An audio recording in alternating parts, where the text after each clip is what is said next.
It's my interest as well from there, and I've sort of existed on the fringes, I suppose, of the New Age and psychedelic culture ever since that time.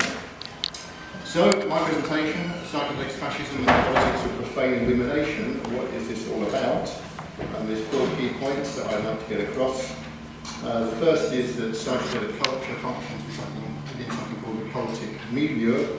I'll explain what I mean by that shortly. Next, that history reveals both right and left-wing aspects to psychedelic culture. Slightly different twist on what we've heard so far. And that the convergence of reactionary liberal elements within the counterculture facilitates something called Entheogens. And when I say Entheogens, that means kind of importing, joining a group in order to import your own ideology in a subversive kind of way. And I'm talking about Entheogens, right-wing ideas within New Age culture and psychedelic culture and paganism. And finally, concluding that initiation by psychedelic experience does not inevitably lead to liberal values, which tends to be a kind of assumption of those of us whose initial experience with were in the 60s and 70s. And that tends to be the popular view that is promoted within psychedelic culture. So psychedelic culture and the Cultic Milieu. What is the Cultic Milieu? It's a concept of a sociologist, Campbell, paper in 1972, but still regarded as a significant and useful concept. What is it? It describes it as a sort of esoteric underworld in which cult movements and sects arise. So if you're within the cultic milieu, it doesn't mean you're in a cult. It means perhaps you might join one. And he also describes it as something called the Society of Seekers. So he says that people who exist within what he calls the cultic milieu, and I'll expand a little bit on that in a moment, they lead a life of continuous seekership and move between one group and another quite freely, from Taoism into yoga, into Zen, and so on, and throwing in a bit of crystal healing along the way. So what's in the cultic milieu, according to Campbell? All of this stuff that we're very familiar with: paganism, psychedelics, eco-warriors, ufology, and so on. And unless you think it's simply an artificial construct, none of us like to be put into a demographic. I'm happy to admit it. I'm in the cultic milieu. I'm one of the Society of Seekers. I'm a seeker. I'm not afraid to say that. But in case you think this is an artificial construct, you really only have to go into a New Age bookshop, and all of that stuff is there. So it tells us that there is an audience, a significant audience and culture around all of these disparate things. And he says it has a number of characteristics: composed of ephemeral collectives, loosely structured, fluctuating belief systems, continuous formation, collapse of groups, rudimentary organisation, low demands and membership. And because of that, I think it makes it vulnerable to entryism. And what is entryism, as I said? The activity of joining a group in one way or another, infiltrating an organisation with the secret intention of importing your own ideology. But there's some other stuff there in the cultic milieu, which is really the fringe. It's the fringe everything. So fringe politics, fringe science, fringe medicine, etc., etc. So some other stuff in there we may not feel so comfortable rubbing shoulders with: Odinism, white supremacists, and certain aspects of neo-fascism, and those sort of transgressive cultures, esotericism, if you've ever come across those kind of things. If not, check out esotericism on the internet to discover what it is. So that's the summary there of the cultic milieu. So history reveals both right and left-wing aspects to psychedelic culture. So what is this trying to tell you? I'm going to take a look here at something called Weimar drug culture. The Weimar period being the period between the end of the First World War in Germany and the rise of the Nazis to power, when a republic was established. So Imperial Germany defeated, a republic established, and eventually the Nazis rise to power and seized power in 1933. An interesting paper by a chap called Diedrichsing, Divided Ecstasy, The Politics of Hallucinogenics. He identifies a distinction between right and left-wing drug culture in Weimar Germany, represented respectively by Ernst Jünger and a chap called Walter Benjamin, both German nationals. So here's Ernst Jünger. There is his Wehrmacht uniform. This was taken in occupied Paris, where, amongst other things, he took the opportunity to hobnob with people like Jean Cocteau. Now, he was not a Nazi, let's be clear. He was in the German army. He was a hero of the First World War and wrote about his experiences, glorifying the experience of combat. And he's well known for that, and he became a culture hero of the right for that reason. It's a popular literary genre in the post-war period in Germany, following their defeat and those things that were imposed upon them. I said he was not a Nazi. He was close to members of the 1944 July bomb plot, you might have seen the Tom Cruise movie, to assassinate Hitler. But these were not communists. They were not old-fashioned, as you all might think of as anti-fascists. They were conservatives who wanted to save Germany and reach an understanding with the Allies. But they were not no-lovers of the Nazis. And he comes from a kind of aristocratic, heroic kind of culture, but we despise the Nazis for their vulgarity. He coined the term psychonaut in a book of his. You see Jonathan Ott refers to this in a couple of his papers and books, not often known. And he was a member of the interwar conservative revolution. So what was the conservative revolution? Well, it was resistance to the Weimar Republic, against the defeat of Germany, of Imperial Germany, and they resented the impositions of this republic, which they saw as decadent.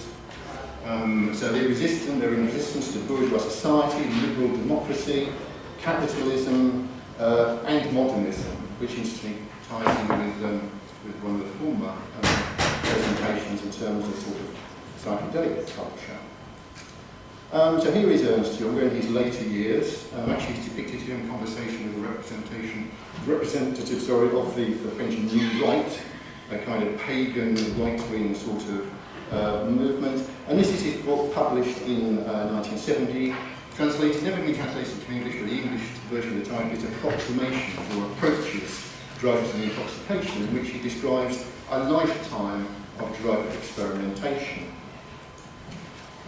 Here's something which he wrote.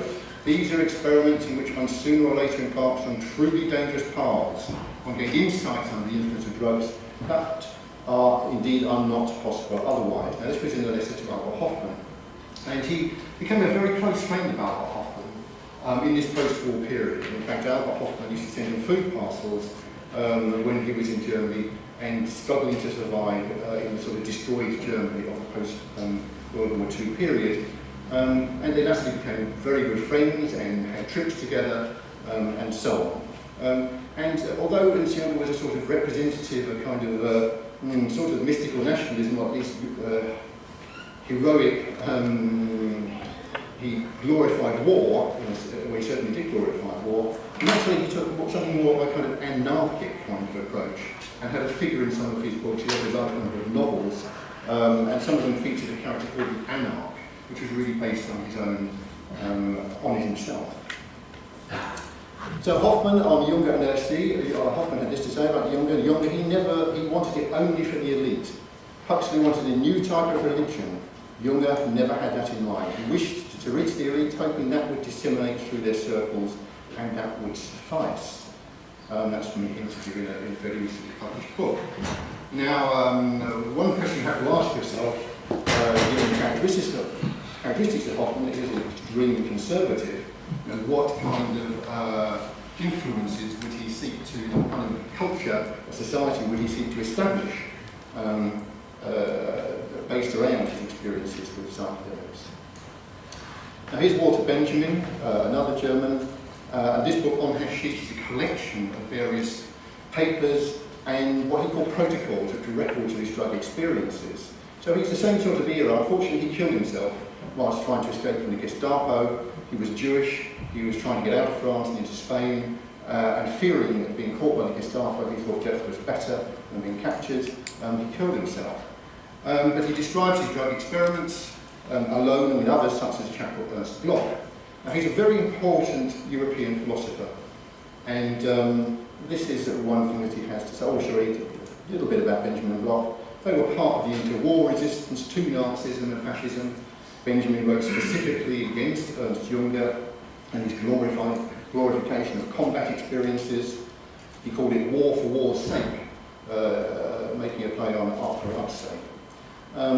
They were both important European philosophers of culture, very modern in many ways, and you'll see from a little bit I'll tell you. They were utopian socialists, or certainly Bloch was, and he thought that hashish experiences opened your mind in a sense, gave you imaginative powers to think of better ways of living. That's one thing that Bloch himself had to say. But they were also influenced by the Jewish mystical tradition, and Benjamin was a close friend of Gershom Scholem, the most important 20th century scholar of Kabbalah and Jewish mysticism, and he drew on the Jewish mystical ideas. So he had this to say: my hashish experience may well turn out to be a very worthwhile supplement to my philosophical observations, with which they are most intimately related.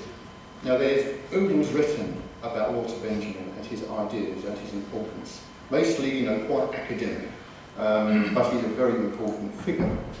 And he coined the phrase profane illumination under the influence of his own drug experiences with hashish, mescaline and opium. So what did he mean by profane illumination? So this comes from an essay of his on surrealism. He was very interested in surrealism. He said the true creative overcoming of religious illumination certainly does not lie in a narcotic. It resides in a profane illumination, a materialistic anthropological inspiration to which hashish, opium, or whatever else could give an introductory lesson. But a dangerous one, and the religious lesson is stricter, which is kind of strange because he was really a Marxist, or influenced by Marxism, and he talks about material. So there's a kind of ambiguity here, that he was affected by Jewish mystical ideas, essentially materialist, really being a jumping off point, a great kind of discipline in which you apply those kinds of experiences to your life, to your social existence. So what did he mean? Extrapolating a bit from what I understand of Benjamin, and a little bit from myself, when he talked about an overcoming of religious illumination, he wanted to appropriate visionary states. Bloch wrote quite a lot about Gnosticism, was influenced by the ideas of Gnosticism, but he wants to appropriate visionary states for the purposes of personal, political and social liberation. Materialistic in the sense that it reflects the neuroscience of psychedelic drugs. Quite a lot of his experiences of mescaline and so on were actually in a medical setting in which he recorded his experiences, or others recorded them for him. An anthropological inspiration, I think he means here that such states should be understood in a humanistic cultural context, and because now, despite the impulse towards neo-shamanism, we can't really escape any of these things. In fact, we have a sociology, a psychedelic experience, an anthropology of psychedelic experience and so on, and we're all familiar with the neuroscience. We're caught in that web, so to speak. But again, as I said, he says the religious lesson is stricter, and a curious kind of anomaly there. So entryism and the convergence of reactionary liberal elements within the counterculture or the cultic milieu. These books, I think all those are probably outside on the desk. All published by one New Age publisher, the leading publisher of Entheogens and LSD titles. I'm very conscious of what I'm now going to tell you about, that all of those books probably are out on display there. This book is also published by that same publisher. A book by a chap called Julius, Evola, Minimum Ruins, Post-War Reflections of a Radical Traditionalist. What is that all about? It was written in 1953, he was an Italian, and it's a vision of the decadence of modern society, corrupted by both capitalism and communism, so he was not, he distrusted both, disliked both, in the wake of World War II, and extols the virtue of a society under divine kingship, whose elite would be a warrior caste. He kind of looked to the Indo-European tradition and favoured a society ruled through castes, which he saw as the natural spiritual order or normalcy. If you read this book, it's pretty hard work, about 100 pages of introduction by a chap called Haeckel or Hansen, uses different names, explaining the background to Evola, making no secret about some of the things I'm going to tell you about. He thinks this is the normal condition of society. So I had to ask myself this question, why he was an esoteric scholar, because he also wrote on various esoteric themes that have been published with close historical connections to fascism and Nazism, Basically, he sought an alliance with fascism and with Nazism to promote his own ideas. So that was his own form of entryism. He sought to ride on the coattails, if you like, of Nazism and fascism. Why had it been republished by an important publisher, psychedelic titles?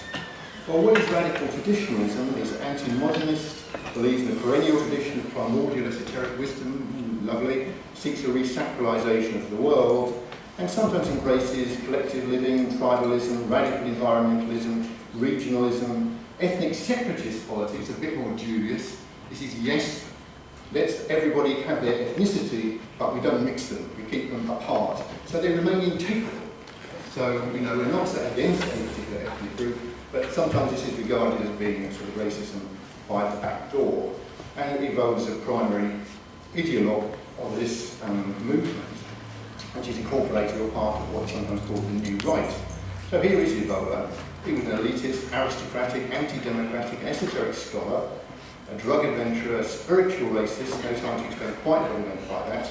But basically, it's not Jews I don't like, it's the Jewish spirit.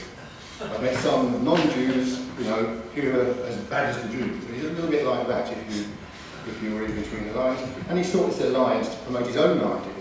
And he wrote, unfortunately, the preface to the Italian edition of the Protocols of the Aims of Zion, a notorious forgery, you know, responsible for a large amount of anti-Semitism.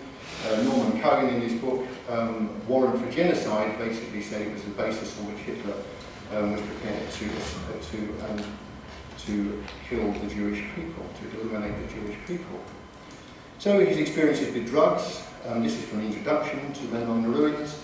Speaking of Evola's spiritual foundation, the drug experience of his youth cannot be left unmentioned. They surely contributed to the absolute and uncompromising nature of his idea of freedom. From the introduction to Men on the Ruins by H.T. Hansen. Evola himself, on his drug experiences, when I compare it to my previous and habitual consciousness, only one image comes to mind, the most lucid conscious state of wakefulness in comparison to the deepest, most hypnotic and torpid state of sleep.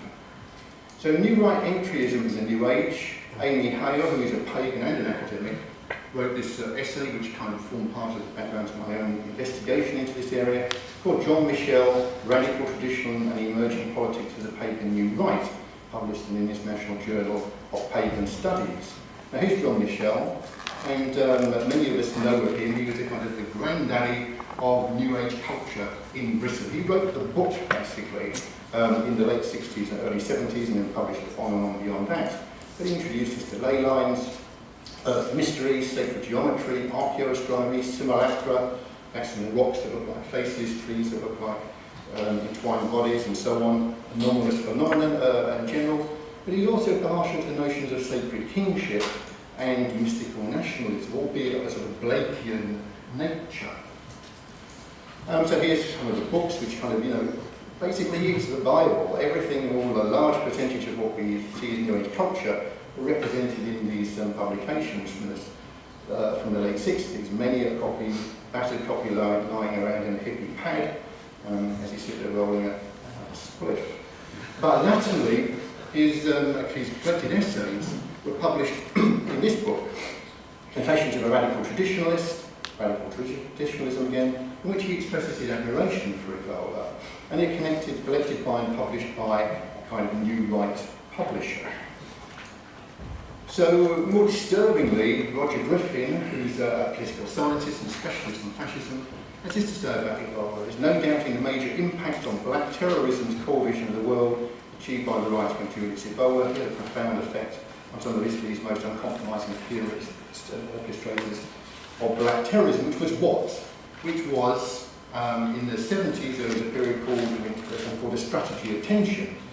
At that period, backed by the CIA, right-wing terrorists were setting off bombs in public places. Some people may remember the Bologna station bombing, where large numbers of people, men, women and children were killed. And the purpose of that was to throw the general population into a state of fear in which, of course, they were attributed to left-wing terrorists and what we would call today false flag operations, to throw the civilian population into a state of fear to make them accept an authoritarian government and to suppress the possibility of communists taking political power. Perhaps more worrying, translator of Men Among Ruins is a chap called Guido Stucco. In autumn 2002, the year that this book was published, he wrote this in a far-right publication. Evola has shown that to be a rightist entails much more than taking a stance on civic and social issues such as abortion, capital punishment, a strong military, free enterprise, less taxes, etc., the usual kind of diatribe, but rather assessing more crucial matters involving race, ethnicity, eugenics, immigration, and the nature of the nation state. This in a right-wing academic journal called the Occidental Quarterly, available online. You can find a PDF of this on their website.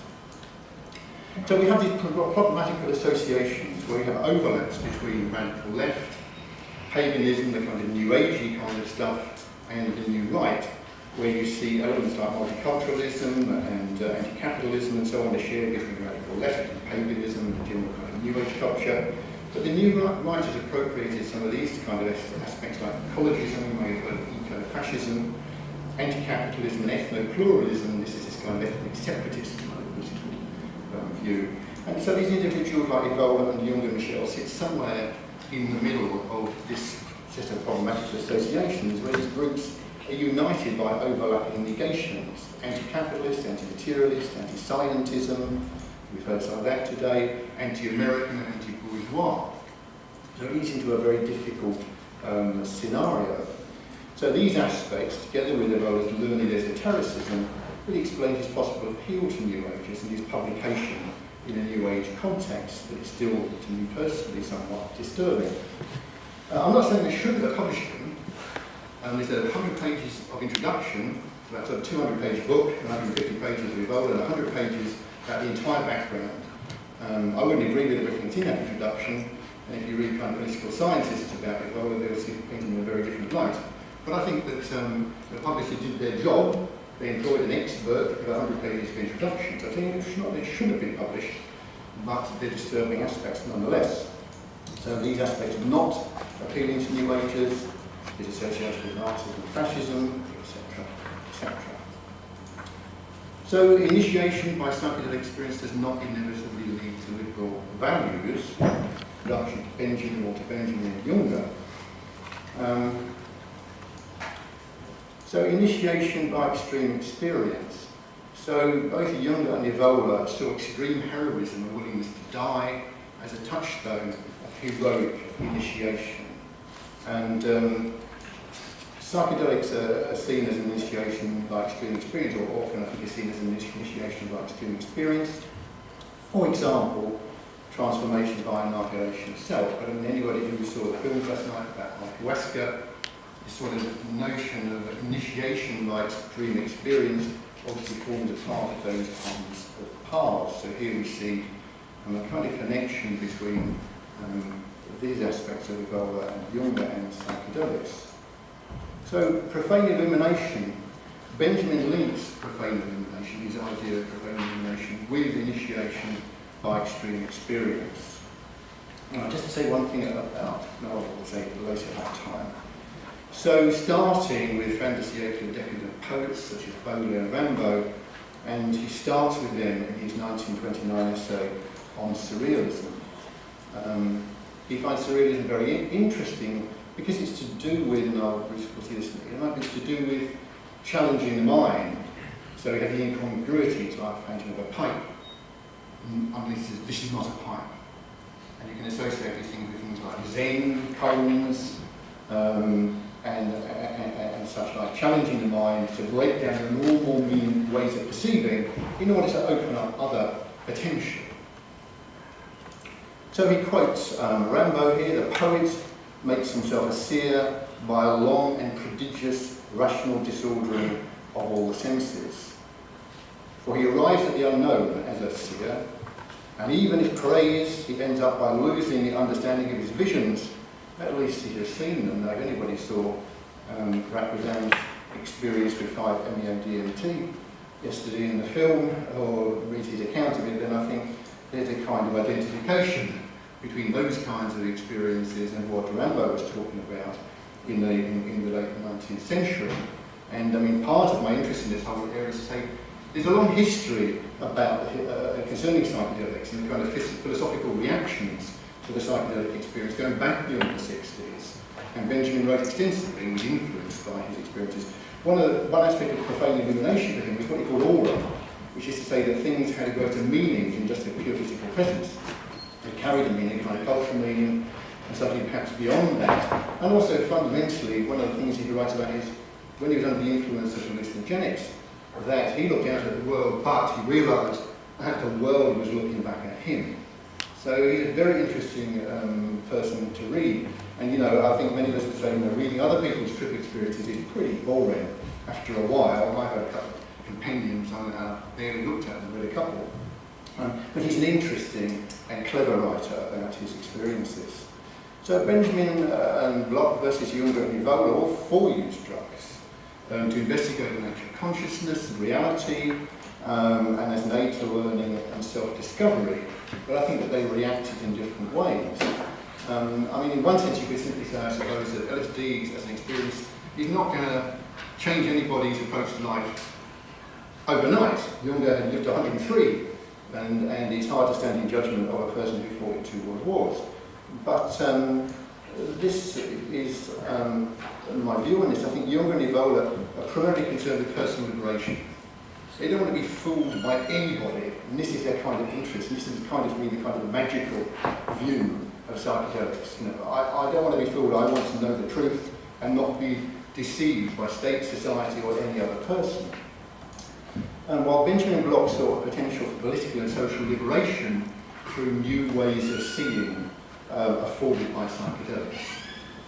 And there's a book concerning Evola, concerning Jünger, called The Violent Eye. And the book that Hofmann dedicates an entire chapter to Jünger in his book LSD, My Problem Child, called The Radiance of Jünger. And he says the first book which drew his attention to him was a book called The Adventurous Heart. Now, I've read The Adventurous Heart translation. And I would say there's a book about Jünger, and it's particularly about his book, The Adventurous Heart, called The Violent Eye.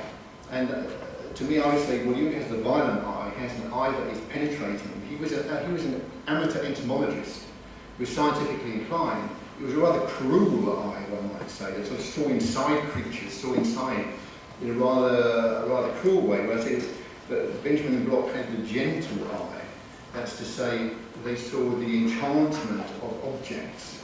And Benjamin, Nesef I particularly like, has a man experience on the influence of hashish in Marseille, and he goes out. He's not lying in a room, going somewhere else. He's looking at the faces of people and enjoying that and thinking about their physiognomy and their nature and so on.